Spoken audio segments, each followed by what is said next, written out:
This is a complete guide on how to do the new dungeon Warlord's Ruin, explaining all of the mechanics for each boss there is. There are 3 in total. Starting with the first boss, what you're going to need to do is shoot them, and that starts the encounter. After the encounter starts, he will then put down a totem somewhere within the middle of the map. You're going to want to stand in that totem because you're going to be taking the darkness off of it. But as you're taking the darkness off of it, he's going to put you in a cage, you and your entire fire team. So all 3 of you will be put in cages in the sky. And when you're in the cage, you're going to want to shoot the blights that are around you and around your teammates. That's going to free you from the cage. If you don't free yourself from the cage, then it'll bring you to the top and there's spikes up there and it'll kill you. The same thing works whether you're solo or with a fire team. You just have to shoot the blights that are around you. That frees you from the cage. As soon as you're freed from the cage, the first thing you want to do is get down to the ground and stand back in that totem because you need to continue cleansing it. After you've cleansed it, he'll spawn another totem and then you'll want to stand in that one and cleanse it as well. Once you've cleansed 2 of those separate totems, the damage phase will begin and then you can begin to shoot the boss. For us, we were shooting Galahorn, myself, and then 2 legendary rockets for my teammates. And then I was using Strand with a 1-2 punch shotgun, doing the heavy melees, and I had Syntheseps on for this one, so we could pump out as much damage as possible. The 1 phase is possible. You'll see here that we get extremely close to that 1 phase. He had just a little tiny sliver of health after 1 damage phase. One person was using Celestial Nighthawk, and then our 3rd teammate, I don't think they were a Strand Titan, so maybe that's why we didn't 1 phase it, but I'm sure you can pull off the 1 phase. If not, it's a pretty easy 2 phase. You continue to damage the boss as much as possible, and then what happens is after he's done being damaged, the immune will come onto him, and then you'll start the entire cycle over again where he'll throw the totem down in the middle. You'll stand on it. You'll get trapped in the cage. You'll have to shoot the blights to escape. Then after you shoot the blights to escape, you'll get back into the totem until you've activated 2 and over and over and over again until you've successfully beat the encounter. Here is how to escape the prison. You're going to spawn in. You'll have numbers. It'll have to be a 2 or 4.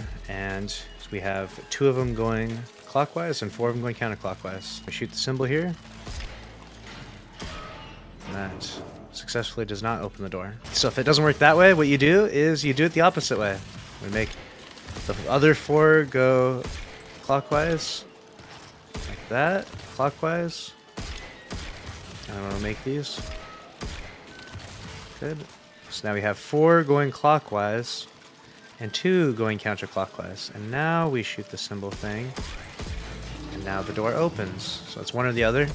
You'll figure it out and you'll get through and continue on the maze. This is a detailed guide on how to beat the 2nd encounter or the giant ogre in the new dungeon, the Warlord's Ruin. I'm going to explain exactly what you need to do as a team, and you can also apply these mechanics to solo as well. So first things first, you're going to spawn in and you're going to want 1 person to go to the left, 2 to the right, or vice versa, 2 left, 1 right. What you're going to do once you get all the way over here, let's say you go to the right, is you're going to start clearing the ads in the mid, and then a big Scorn guy is going to spawn in right around here on this side, and on the other side, another Scorn guy will spawn in the exact same spot but on the left side. Now initially, if you kill him immediately, he drops a singular totem and you have to stand in it for about 5 seconds to take the taken off of it. You're taking it off, like it starts off and it's taken, and then when you remove it from it, it's like blue afterwards. But when you're standing in that, there's the debuff, which is the winter debuff that's going to kill you if you stand for 10 seconds in it. And so what you do to lose the winter debuff that'll kill you is stand right here. As you can see there, it says shelter from the storm. That will remove the winter from you that's killing you, and that way you can come back and go back here and successfully activate that totem that's on the ground there. Keep in mind though that he spawns in, and if you kill him immediately, he'll only spawn the one from his death. Give him some time, he'll throw those totems around, and then what you can do is get multiple done in one go, and that's definitely the way to do it, because otherwise you'll have to just do so many more rotations of this. So let him spawn in, let him throw a totem. In this example with a fire team of 3, we let him throw 1 totem. I'm not sure if he can throw 2 or more, but if he can, 4 would be the most perfect, right? Because if he had 4 down, then you could just get it done all in 1 phase, and that would be the most ideal way. He probably can, but again, we've only allowed him to throw 1 at maximum. He throws the 1 down, then you can kill him, because once he'll drop 1, and then the one that's thrown, you'll stand in it for 5 seconds. If your winter timer goes up too high, then what you need to do is run back here really quickly. It only takes a moment, and then you'll head back to the totems and activate them by standing within the circle that's on the ground. And again, it only takes 5 seconds. You don't lose progress if you leave to go light up the fire and lose your winter debuff, so don't worry about that. Just take your time, make sure you stay alive, of course. Once those 2 are activated, then the wish timer will then continue to go down, and you need to get that done before the wish timer is completely down, of course. After the wish timer is completely down, there will then be 4 orbs that spawn here in the middle. The maximum number is 4, and you only need 4 to start the damage phase. They'll spawn in these little pots right here. You'll grab each one, understanding that when you bank the 4th one, that begins the damage phase. So say I grab this one right here, okay, I grab it, I bring the ball over here, I activate this fire, that's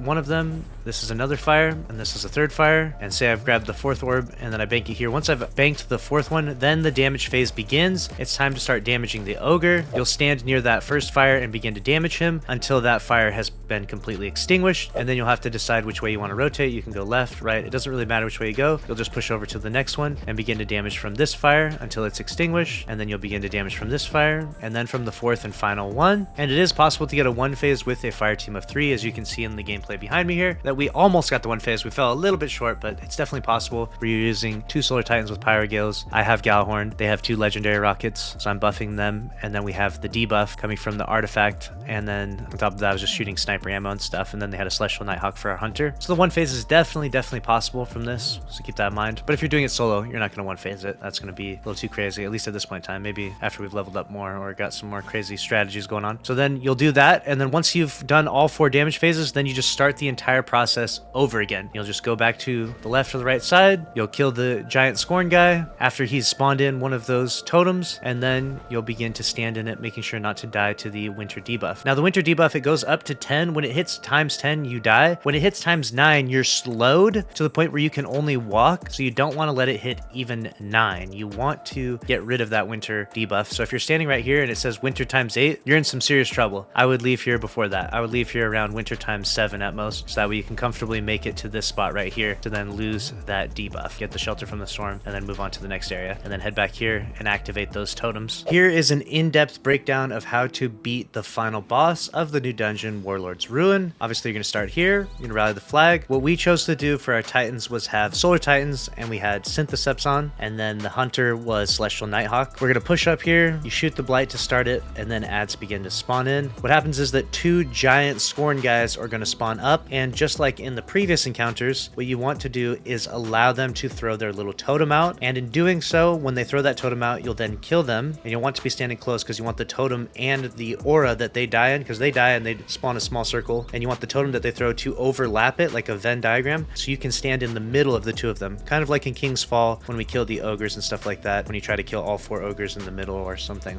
or if you have multiple ogres that overlap, right? Similar to that, if you've ever done King's Fall, you want to stand in that. You'll activate those 2 totems. You're taking the darkness from them and putting it onto you, and then the melee guys spawn in again, and you have to punch them and give the darkness to them, and then quickly get away from them before the wish timer counts down to the bottom. Otherwise, you'll die. The melee guys will repeatedly try to come after you and hit you again, and they'll give the darkness back to you. It'll be a never-ending battle, so make sure you punch one of the melee guys, the guys with the flaming torches that are spinning around, and then you can just jump up to some place that's safe, jump up onto a rock up here, and then they won't be able to punch you from up here. And then you'll have one person using G-Horn, at least that's what we chose to do. You could obviously use stuff like linear fusion rifles, Snog's Burden, stuff like that, but we had one person using G-Horn, myself, and then the other 2 using legendary rockets, and then popping their hammer supers and just throwing a ton of hammers. We were able to very easily one phase the boss, as you can see in the gameplay behind me here. You'll be able to watch through the whole gameplay and see exactly how we did the communication that we had for each part. And so we have 2 on the left for 1 Scorn guy, and then 1 on the right, and what you want to do is time it pretty well that you kill them at the same time. So you'll just start to shoot them with a primary weapon, weaken them, and then once they throw their totem, then that's the point where you'll say, okay, time to kill. They'll kill theirs, you'll kill yours on the left and the right, you'll kill both the Scorn guys, stand in those orbs, absorb all of that. That extends your damage timer to the boss, so you'll want to get a maximum time extension, so that way you can do as much damage as possible, especially so that when you're popping, for example, if you're popping your Solar Titan super, you want to be able to throw all those hammers. So I had to shoot a G-Horn so I could give everyone Wolfpack rounds, and then throw all my hammers so I could get maximum damage output. As soon as all of that's done, then it's just simply rinse and repeat, but now you have to ascend to a higher part in the platform. And right now what you'll have to do is jump across here, and there will be like platforms here that you can go across, and it's not too bad. So you'll jump this way, you'll be up here, so you'll first damage the boss there. This will be the second area damage the boss. Everything's the same. The 2 Scorn guys spawn in, weaken them down with primary ammo weapons. Once they finally throw their totem, then it's time to kill them. Then you want to stand in those totem circles that are on the ground. Then once you've stood in those totem circles, you'll melee the melee guys that are coming after you, the melee Scorn with the torches, and then you'll get away from them until the wish timer goes down to 0, and then it's time to damage the boss. And then after you've done it on this platform, then you'll go up here, and be careful and make sure to make your jumps. Otherwise, if you miss your jump, then slow everything down or potentially cause a lot less damage. And then once you're up here, here, we'll do the same thing over and over again, the exact same mechanic as we did in the previous areas. And then you come up to this part here, and this is just a damage part. This is basically like a catch-up mechanic type of thing where you just can sit here and damage the boss. And while you're shooting the boss, you'll want to be attentive to shoot the blights that are around him, because they're obviously going to be just shooting you, pelting you constantly. It's going to be hard to stay alive if you don't. Just shooting the blights. If you run out of rocket ammo, for example, just shoot them with your primary weapon and allow your teammates to keep shooting them. You can go do damage here as well, and then after you've done damage here, then it'll push the final stand if you get to that last part. If you don't, then it'll bring you all the way back to the bottom, and you'll have to redo the entire thing over again until you finally do push to final stand. And then once you get to final stand, I highly recommend to have rocket ammo, or your super Celestial Nighthawk is super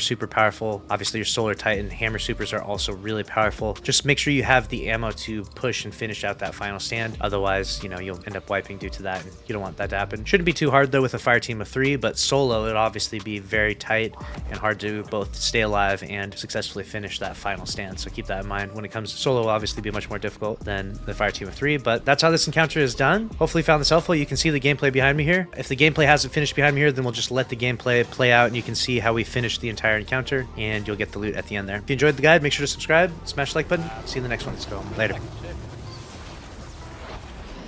That's what's up. So good.